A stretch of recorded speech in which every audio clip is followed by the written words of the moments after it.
Assalamualaikum warahmatullahi wabarakatuh. Anak-anakku, masih bersama saya dengan Pak Kufron. Untuk hari ini kita sampai pada materi IPS 9 sub ekonomi kreatif. Mari kita ikuti bersama. Silakan lihat, saya berikan beberapa contoh di awal. Nanti kalian bisa memprediksi apa itu. Kuliner, kerajinan tangan, aksesoris dan fashion, periklanan serta game merupakan kegiatan ekonomi kreatif yang sedang booming akhir-akhir ini. Pemuda masa kini yang mudah menjangkau segala informasi melalui internet memiliki peluang besar untuk terlibat dalam ekonomi kreatif bangsa.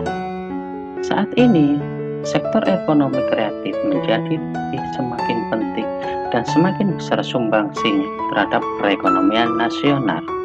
Berikut adalah fakta dan datanya. Mari kita lihat. Silakan baca itu. PDB sektor ekonomi kreatif.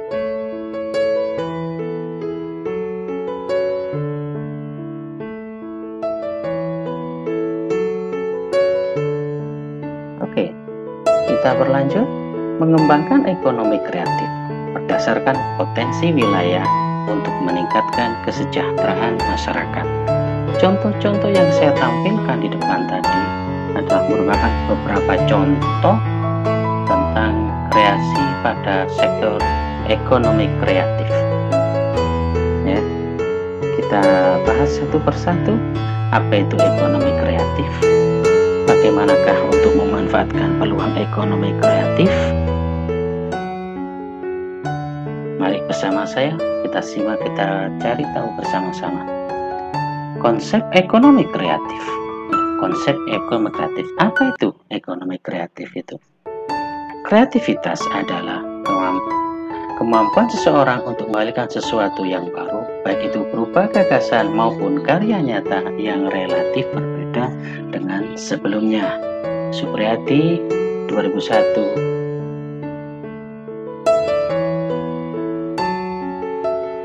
Konsep kreatif pertama kali diperkenalkan oleh John Hawkins dalam bukunya The Creative Economy: How People Make Money from Idea.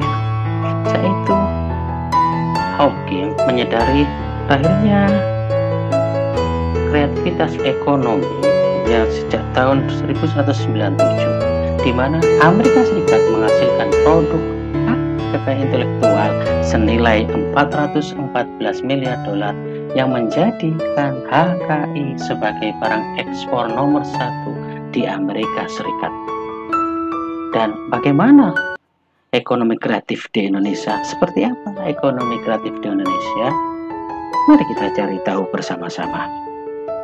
Konsep ekonomi kreatif di Indonesia mengacu pada Impres nomor 6 tahun 2009, di mana era ekonomi baru intensifkan pada kreativitas, ide, dan Stokastik dan sumber daya manusia sebagai faktor produksi utama dalam kegiatan ekonomi kreatif.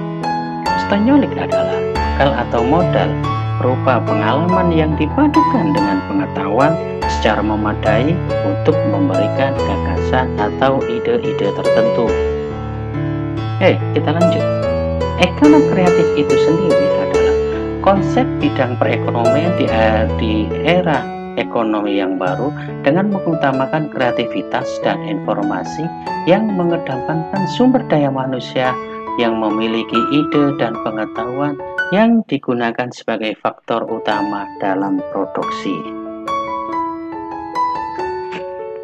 Karakteristik ekonomi kreatif yang pertama, kreasi intelektual, mencakup kreativitas, keahlian, dan talenta. Yang kedua, berbasis pada ide atau gagasan. Sedang yang ketiga, pengembangan tidak terbatas pada bidang usaha. Dan yang keempat, konsep yang dibangun bersifat relatif. Kita garis baik, bersifat relatif. Sektor-sektor ekonomi kreatif di Indonesia, yang pertama ada periklanan atau advertising, yang kedua arsitektur, Kemudian yang ketiga, pasar barang seni. Yang keempat, kerajinan atau craft. Yang kelima, desain. Yang keenam, fashion. Kemudian yang ketujuh, video, film, dan fotografi. Kemudian 8, permainan interaktif. Ke-9, musik. Seni pertunjukan. 11, penerbitan dan percetakan. Kedua, layanan komputer dan software, televisi dan radio atau broadcasting. Dan yang terakhir, riset dan pengembangan. Itu 14 sektor ekonomi kreatif, 14 sektor ekonomi kreatif di Indonesia. Oke, kita berlanjut satu persatu. Periklanan, ya. Satu, periklanan. Ekonomi kreatif yang pertama, periklanan. Coba kalian saksikan gambar slide yang saya tampilkan di sebelah. Itu contoh beberapa iklan yang sangat digunakan oleh sebuah perusahaan melalui media yang ditayangkan baik di televisi, YouTube maupun media-media sosial lainnya. Kegiatan ini berkaitan dengan jasa periklanan yang komunikasi satu arah dengan menggunakan media tertentu melalui proses kreasi, operasi, dan distribusi dari periklanan yang berhasil. Bisa berupa TV, radio, brosur, iklan sosial media, spanduk, dan lain-lain yang untuk memasarkan dan mengenalkan produk atau jasa tertentu. Kemudian yang kedua yaitu arsitektur. Kegiatan ini berkaitan dengan desain bangunan secara menyeluruh, baik dari level makro atau town planning, urban design, landscape arsitektur, sampai level mikro, detail construction. Misalnya arsitektur pertamanan, arsitektur perkotaan, dan sebagainya. Kemudian yang ketiga, kita berlanjut, yaitu pasar barang seni. Kegiatan ini berkaitan dengan perdagangan barang-barang asli, unik, langka, serta memiliki nilai arsitektur, seni, dan sejarah yang tinggi. Biasanya melalui lelang, galeri, toko, pasar swalayan, dan internet. Kemudian yang berikutnya yaitu sektor yang keempat, yaitu kerajinan. Kegiatan ini berkaitan dengan kreasi, produksi, distribusi yang dibuat atau dihasilkan oleh tenaga pengrajin yang berawal dari desain awal sampai proses penyelesaian produknya. Contohnya yang kerajinan yang terbuat dari batu bara, serat alam maupun bata, kulit, rotan, bambu, kayu, logam, dan lain-lain. Itu contohnya. Kemudian sektor berikutnya yaitu desain. Ya.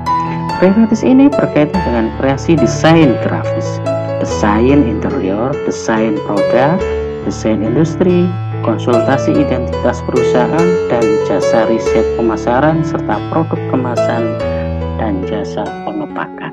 Itu contoh desain. Berikutnya yaitu sektor fashion. Kegiatan ini berkaitan dengan kreasi desain pakaian, desain alas kaki, dan desain aksesoris model lainnya, produksi pakaian, serta mode-mode yang lainnya. Yang berikutnya yaitu video, film, dan fotografi. Kegiatan ini berkaitan dengan kreasi produk video, film, dan jasa fotografi, serta distribusi rekaman dan film. Termasuk di dalamnya contohnya adalah penulisan skrip, dubbing film, sinematografi, sinetron, dan eksibisi serta yang lainnya. Kemudian yang ke-8 yaitu permainan interaktif atau game. Tentu kalian sudah banyak yang tahu tentang ini. Karena kenapa? Kegiatan berkaitan dengan kreasi, produksi, dan distribusi permainan komputer dan video yang bersifat hiburan, ketangkasan, dan edukasi. Yuk, sekali-kali kalian bisa membuat sebuah permainan interaktif, bukan sebagai pengguna saja, ya. Buatlah permainan yang interaktif, tidak hanya sebagai pengguna saja, itu garis bawahnya. Kemudian yang berikutnya, sektor musik. Ya.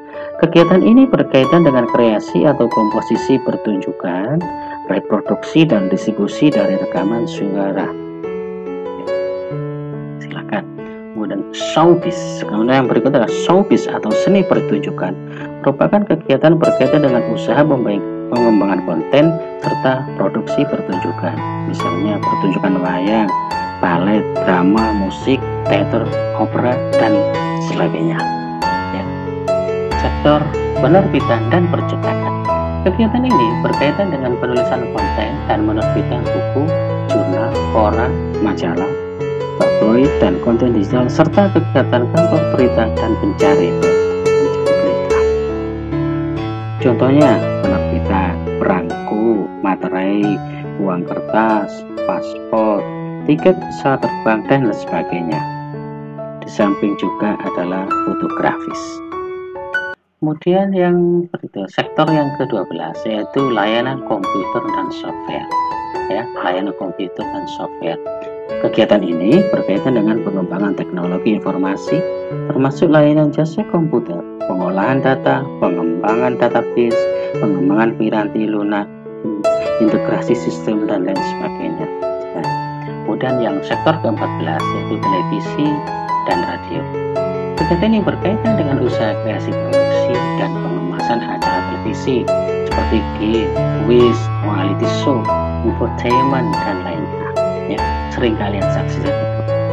Ya, ini mencakup contohnya lagi juga adanya kegiatan passion relay radio. Kemudian sektor yang ke-14 yaitu riset dan pengembangan.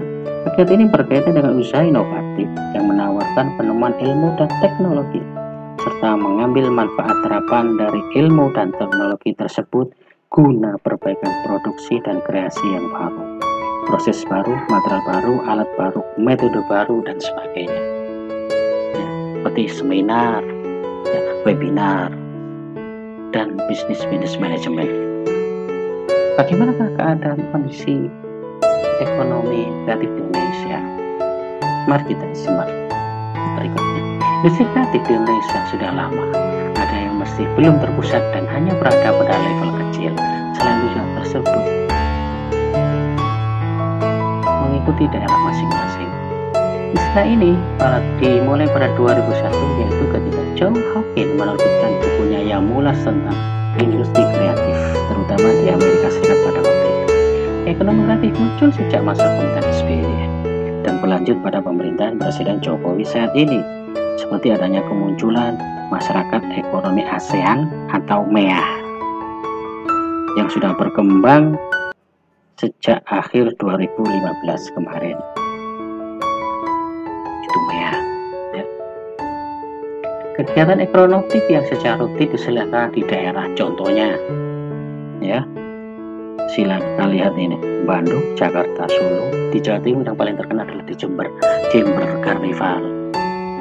Ya, dengan Jember Carnival Show itu hampir mau mendunia. Itu silakan saksikan satu persatu. Contoh-contoh ya, itu Ekambas, festival musik. Ya. Bagaimanakah upaya peningkatan perekonomian kreatif di Indonesia? Berdasarkan UUD 1945, terutama pasal 33 ayat 1, 2, dan 3, di mana strategi pemerintah untuk meningkatkan ekonomi kreatif diantaranya satu, menyiapkan insentif, kemudian yang kedua membuat roadmap industri, kemudian yang ketiga memberi perlindungan hukum, yang keempat yaitu membuat program yang komprehensif, dan yang kelima yaitu membentuk Indonesia Creative Council. Itu upaya pemerintah Indonesia untuk mengembangkan upaya kreatif Indonesia. Sedangkan upaya pengembangannya yang dilakukan oleh Kementerian Perdagangan yaitu diantaranya sebagai berikut. Satu, pengembangan database ekonomi kreatif Indonesia yang didukung oleh teknologi informasi. Ya, silakan kalian baca.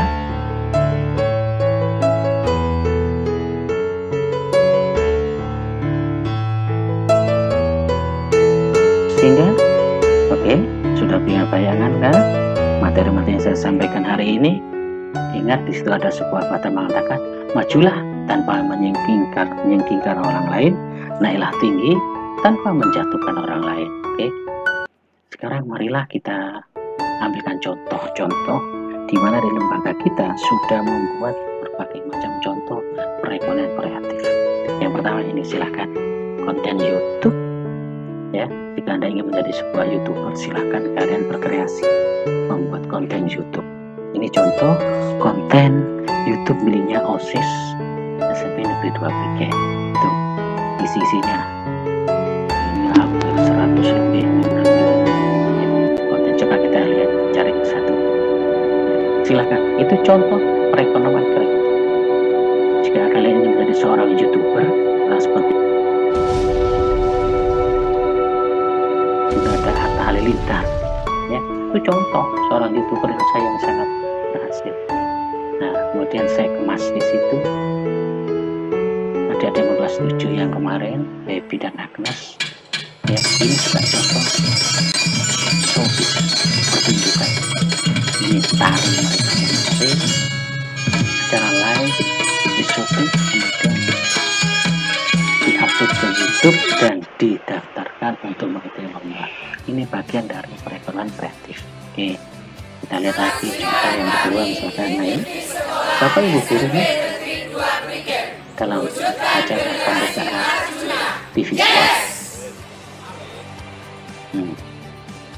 Kenali beliau. Yes. Nih, Bismillah sudah ada di sekolah yang tayang setiap Senin, Selasa.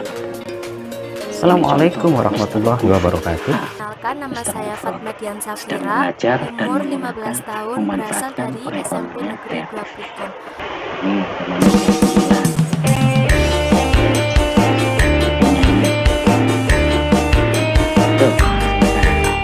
Silahkan kembangkan, ya, pinter-pinter membaca sebuah peluang, kemampuan dan peluang berada di tempat yang ada. Kamu lebih tahu itu. Ya, kita coba yang lain. Banyak konten di YouTube seperti ini. Siapa dia? Mantan ketua OSIS lama bisa stand up comedy. Nih untuk kelas 7C, ya, kelas 7C internship. Assalamualaikum warahmatullahi wabarakatuh.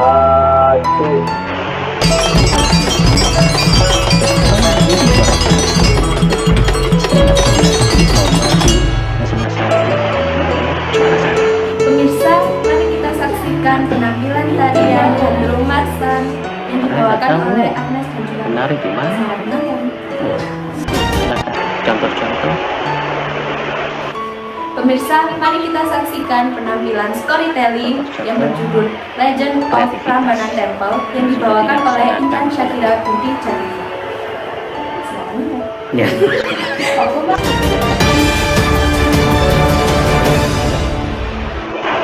Bagus, betul.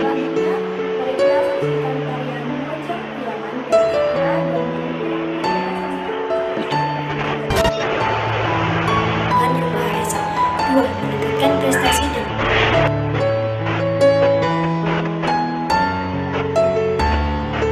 Oke, contoh di pemilihan ketua dan wakil ketua OSIS. Adanya kreativitas. Silakan kalian tertarik. Kalian tertarik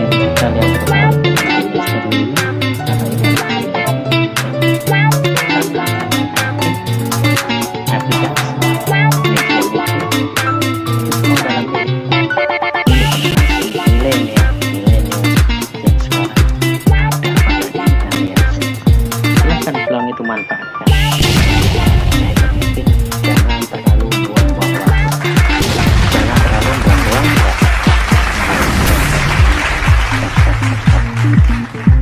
periklanan, bisa masuk itu periklanan untuk pemilihan OSIS.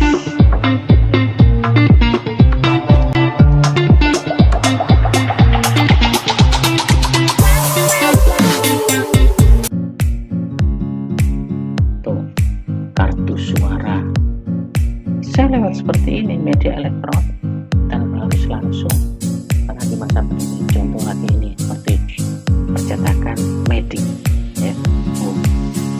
Pendukan punya berita koran percetakan, nah itu lagi kita lihat asik pos milik saya bikin peringatan riset. Contoh pembuatan komik oleh kakak-kakakmu yang dulu karnival. Wah, kalau di Jember ada fashion karnival, nah, di SMA Negeri 2 juga pernah mengikuti seperti ini, yaitu pada waktu 17 Agustusan di Kecamatan Srigen. Ya. Itu contoh.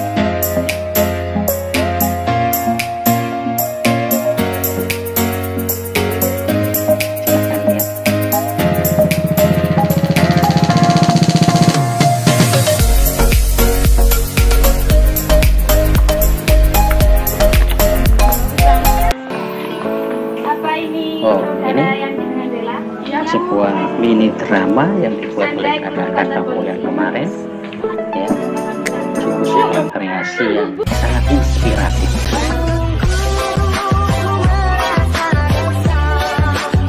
Nah, koruptor tertangkap oleh polisi.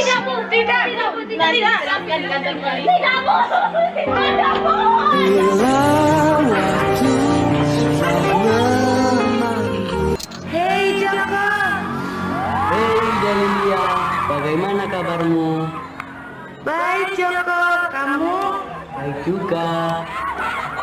Oh iya, aku mau menikah loh sama orang kompeni Belanda. Kok kamu gitu sih? Sudah gak cinta lagi ya sama aku? Habis kamu sih gak ngurusin badan kamu. Sudah kurus, kosong lagi. Meski aku kurus dan kosong, aku rasanya kuat loh. Coba kamunya aku pukul. Iya ya, wah hebat. Makanya kamu gak kenal sama kompeni Belanda. Hebat ya, kok bisa? Ya, oke.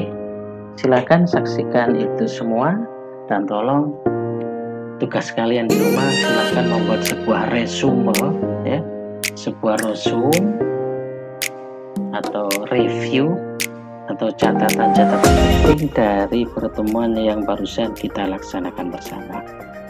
Ya, paham? Oke, terima kasih. Semoga pertemuan hari ini bermanfaat dan bisa menginspirasi kalian masing-masing.